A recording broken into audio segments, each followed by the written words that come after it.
Hi all welcome to footy arena. 2017 Neymar Junior FC Barcelona വിട്ടുകൊണ്ട് PSG പോയത്. പിന്നീട് തൊട്ടടുത്ത വർഷം തന്നെ നെയ്മർ ജൂനിയർ ബാഴ്സയിലേക്ക് തിരിച്ചെത്തുന്നു എന്നുള്ള റൂമറുകൾ സജീവമായി. പിന്നീട് ഓരോ ട്രാൻസ്ഫർ ജാലകങ്ങളിലും ഇത്തരത്തിലുള്ള റൂമറുകൾ പുറത്തേക്ക് വന്നിരുന്നു. എന്നാൽ ഇതുവരെ നെയ്മർക്ക് ബാഴ്സയിലേക്ക് തിരിച്ചെത്താൻ കഴിഞ്ഞിട്ടില്ല എന്നുള്ളതാണ് വസ്തുത. ഇപ്പോൾ കാര്യങ്ങൾ കോംപ്ലിക്കേറ്റഡ് ആണ്. ബാഴ്സയുടെ സാമ്പത്തിക പ്രശ്നങ്ങൾ എല്ലാവർക്കും അറിയാവുന്നതാണ്.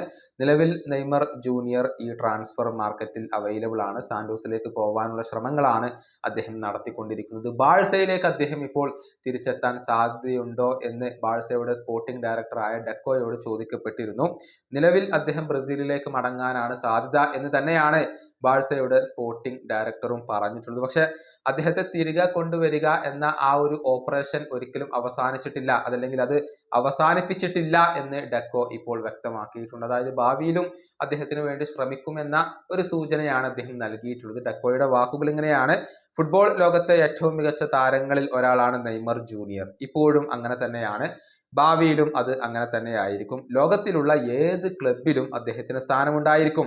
അദ്ദേഹത്തെ തിരികെ കൊണ്ടുവരിക എന്ന ഓപ്പറേഷൻ ഒരിക്കലും ഞങ്ങൾ അവസാനിപ്പിച്ചിട്ടില്ല. പക്ഷെ നിലവിൽ അദ്ദേഹം ബ്രസീലിലേക്ക് മടങ്ങാനാണ് സാധ്യത. ഇതാണ് FC ബാഴ്സലോണയുടെ ബ്രസീലിയൻ സ്പോർട്ടിംഗ് ഡയറക്ടറായ ഡെക്കോ പറഞ്ഞിട്ടുള്ളത്. ഏതായാലും നെയ്മർ ജൂനിയർ ഇനിയിപ്പോൾ ബ്രസീലിലേക്ക് മടങ്ങിയാൽ അതിനുശേഷം യൂറോപ്പിലേക്ക് തിരിച്ചെത്തുമോ എന്നുള്ളതൊക്കെ കാത്തിരുന്നു കാണേണ്ട കാര്യമാണ്. ഇനിയും ഒരു വലിയ കരിയർ നെയ്മറുടെ മുന്നിലുണ്ട്, അക്കാര്യത്തിൽ സംശയങ്ങൾ ഒന്നുമില്ല. പക്ഷെ പരിക്കുകളാണ് അദ്ദേഹത്തിന് എപ്പോഴും തടസ്സം നിൽക്കുന്നത്. ആ ഒരു പരിക്കുകളെ അതിജീവിക്കാൻ കഴിഞ്ഞാൽ, അത് മറികടക്കാൻ കഴിഞ്ഞാൽ തീർച്ചയായും നെയ്മർക്ക് ഇനിയും തൻ്റെ കരിയറിൽ ഒരുപാട് കാര്യങ്ങൾ ചെയ്യാനുള്ള സമയം അവശേഷിക്കുന്നുണ്ട്. ഈ വീഡിയോയുടെ അവസാനിപ്പിക്കുന്നു. അടുത്ത വീഡിയോയുമായി വീണ്ടും കാണാം.